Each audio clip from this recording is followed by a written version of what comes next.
இன்னைக்கு எலெக்ஷனுக்கு கிட்ட இந்த செயல் வீரர் கூட்டம் அப்படிங்கிறது உலகம் முழுக்க இருக்கக்கூடிய நம்ம விஜய் அண்ணாவுடைய ஃபேன்ஸ் ஆகட்டும், அவர்களுடைய தொண்டர்கள் ஆகட்டும், மிக ஆவலோடு எதிர்பார்த்த ஒரு விஷயம் இன்னைக்கு நடந்திருக்குது. இன்னைக்கு விசில் சின்னத்தை மக்கள் ஏற்கனவே அவங்க கிட்ட கொண்டு போயிட்டாங்க. இன்னைக்கு தலைவர் அவர்கள் எல்லா இடத்துக்கும் இந்த விசில் சின்னத்தை அறிமுகப்படுத்தி பெரிய மிக பிரம்மாண்டமான ஒரு வெற்றியை இந்த தேர்தலில் காணப்போகிற இந்த செயல் வீரர்களுக்கு புதிய உத்வேகத்தையும் அவர்களுக்கு ஒரு நல்ல ஒரு தன்னம்பிக்கை கொடுக்கக்கூடிய வார்த்தைகளையும் கொடுத்திருக்கிறாங்க. தேர்தல் களத்தில் வெற்றி உறுதியானது. தமிழக வெற்றி கழகத்திற்கு நன்றி.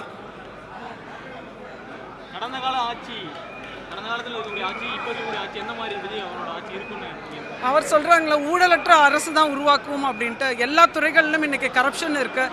அது இல்லாத ஒரு நல்ல ஒரு வளர்ச்சியான ஒரு தமிழகத்தை நம்ம பார்க்க போகிறோம்.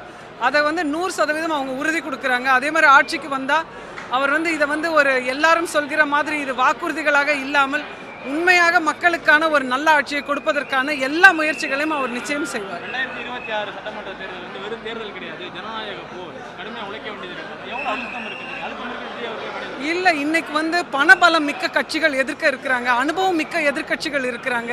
இது மாதிரியான எல்லா கட்சிகளையும் நம்ம ஓரங்கட்டி முன்னாடி வைக்கணும், முன்னாடி நிற்கணும். அப்படின்னா இந்த படைபலம் எப்படி இருக்கணும், ஒற்றுமையாக இருக்கணும்.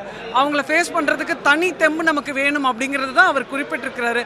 போர் அப்படின்னா என்னெல்லாம் நடக்கும், அதில் என்னென்ன மாதிரி யுத்திகள், முதுகில் குத்துறது, எல்லா விதமான சூழ்ச்சிகள் எல்லாமே சேர்ந்தது தான் ஒரு போர். அதை எல்லாத்தையும் எதிர்த்து நம்ம நிற்கிறதுன்றது தான் சக்ஸஸ். அதை தான் அவங்க அவர் சொல்லியிருக்காரு இன்னைக்கு. என்னோட பேர் மயூரி. நான் பெருந்தலைவர் காமராஜரின் வம்சவழி பேத்தி.